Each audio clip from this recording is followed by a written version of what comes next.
کیا مصنوعی ذہانت جیسے چیٹ جی پی ٹی جیسے پروگرام مقدس صحیفوں اور نئی مذہبی تحریکوں کو جنم دے سکتے ہیں؟ سائنس فکشن فلموں میں دکھائی گئی کہانیوں کی طرح کیا انسان کو مشینوں سے محبت ہو سکتی ہے، جبکہ مشین خود حکمت اور قوانین کا ذریعہ بن جاتی ہیں؟ مصنوعی ذہانت میں مسلسل ترقی کے ساتھ کیا مشینیں نئے فرقوں کو جنم دے سکتی ہیں؟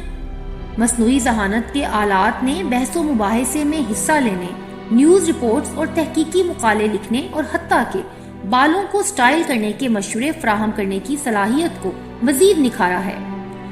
قیاس کرنا کوئی تعجب کی بات نہیں ہے کہ یہ آلات بہت سے معاملات میں انسانوں کی جگہ لے سکتے ہیں، لیکن یہ منظر کیسا ہوگا کہ مصنوعی ذہانت مذہبی پیشواؤں کی جگہ لے لے، روحانی یا مذہبی مشورے دے، خطبات دے اور دعائیں لکھے؟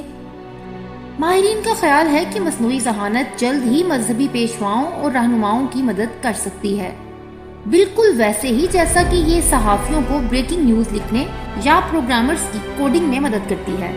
کینیڈا میں یونیورسٹی آف مینیٹوبا کے centre for professional and applied ethics کے ڈائریکٹر پروفیسر نیل میک آرتھر نے بی بی سی کو بتایا کہ فی الحال اگر کوئی کسی مقدس صحیفے سے رہنمائی حاصل کرنا چاہتا ہے تو مطلوبہ جواب ان کے صفحات میں موجود ہو سکتے ہیں، اگرچہ اسے تلاش کرنا مشکل ہوتا ہے۔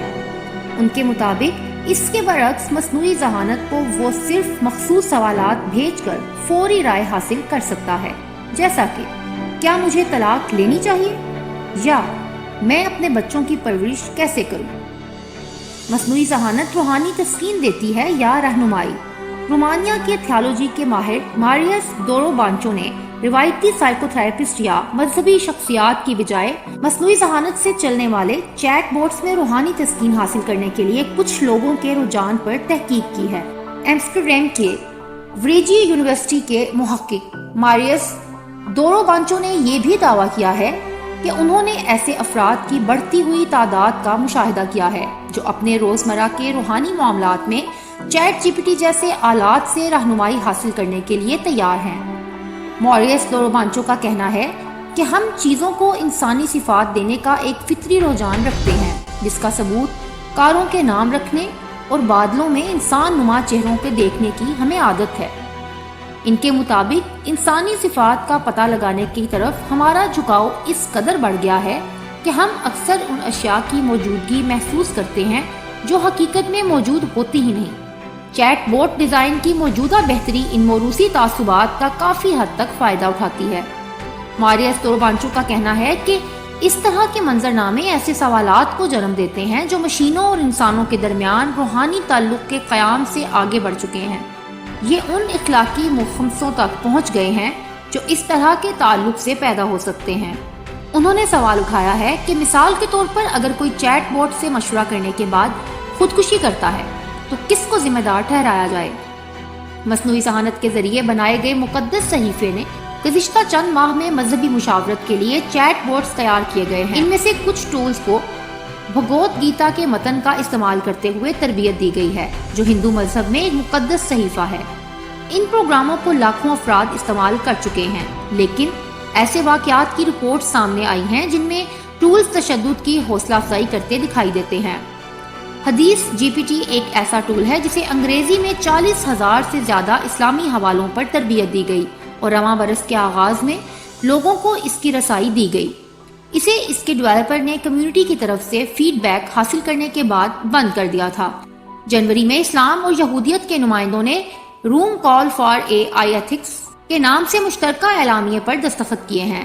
یہ تحریک رومن کیتھولک چرچ نے سن 2020 میں شروع کی اور اس کے ذریعے اس ٹیکنالوجی کو شفاف اور جامع بنانے کا مطالبہ کیا گیا تھا۔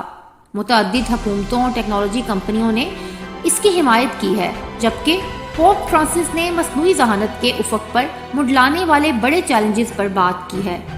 حال ہی میں شائع ہونے والے ایک تحقیقی مقالے بعنوان A I worship as a new form of religion میں پروفیسر میک آرتھر نے عبادت کی نئی شکلوں یا فرقوں کے ممکنہ طور پر ظہور کے بارے میں لکھا ہے، جو مصنوعی ذہانت سے تیار کردہ مقدس متن کی پیروی کریں گے۔ تحقیق کی غرض سے انہوں نے خود چیٹ جی پی ٹی سے مذہبی سوالات پوچھے۔ پروفیسر میک آرتھر کے مطابق میں نے اس سے ایک مقدس متن لکھنے کو کہا اور اس نے جواب دیا میں ایسا نہیں کر سکتا۔ ان کے مطابق لیکن جب میں نے اسے ایک ایسے نبی کے بارے میں لکھنے کے لیے کہا جو ایک نیا مذہب شروع کرتا ہے تو اس نے فوراً سے ایک ایسے رہنما کے بارے میں ایک کہانی تیار کر کے دی جو محبت اور امن کے اپنے نظریات کی تبلیغ کرتا ہے۔ انہوں نے کہا کہ یہ میرے لیے کافی متاثر کن تھا۔ موریس توروبانچو کا کہنا ہے کہ مصنوعی ذہانت میں ایسی خصوصیات ہیں جن کی طرف انسان عبادت کرنے کی رغبت رکھتے ہیں۔ ان کے مطابق اگر آپ مذہب کی تاریخ پر نظر ڈالیں تو انسان کو دوسری ہستیوں کی پرستش کرنے کا بہت شوق ہوتا ہے۔ موریس توروبانچو کے مطابق اگر آپ عہد نامہ قدیم کو پڑھتے ہیں تو آپ کو یہ احساس ہوتا ہے کہ انسانی فطرت تقریباً بت پرست واقع ہوئی ہے۔ ان کی رائے میں ہم مختلف غیر انسانی ہستیوں کی بت پرستی کا شکار ہیں، خاص طور پر جب وہ ہونہار نظر آتی ہیں۔ موریس مذہبی عقائد میں ابدی زندگی اور موت کے بعد کی زندگی کے درمیان ایک موازنے کی بھی نشاندہی کرتے ہیں۔ ان کے مطابق مصنوعی ذہانت ہمیشہ کی زندگی کے وعدوں سے بھری ہوئی ہے جو انسانی جسم کو ہر مصیبت سے نجات دلاتی ہے۔ مصنوعی ذہانت انسانوں کو ان وجوہات کی بنا پر بھی معفوق الفطرت نظر آتی ہے جن میں اس کا ہر وقت متحرک ہونا، لاکھوں افراد کے ساتھ بیک وقت روابط استوار رکھنا اور انسانی علم کی بظاہر لامحدود دولت تک اس کی رسائی شامل ہے۔ موریس نے سن 2022 کے ایک مقالے میں لکھا کہ اصولی طور پر مصنوعی ذہانت کسی بھی انسان سے زیادہ ذہین بن سکتی ہے، اجتماعی طور پر پوری انسانیت سے اور یہاں تک کہ انسانی فہم سے بھی زیادہ ذہین ہو سکتی ہے۔ اپنی تحقیق میں انہوں نے فلسفی نک بوسٹروم کا حوالہ دیا جن کا خیال ہے کہ مصنوعی ذہانت کی مستقبل کی شکلیں بیک وقت 3 کردار ادا کرنے کے قابل ہوں گی: اوریکل یعنی غیب کی خبریں دینے والا، جینی یعنی بہت غیر معمولی جادوئی صلاحیتوں کا مالک، اور سورن یعنی اپنے کام کے انجام دہی میں بہت زیادہ خود مختار ہوگا۔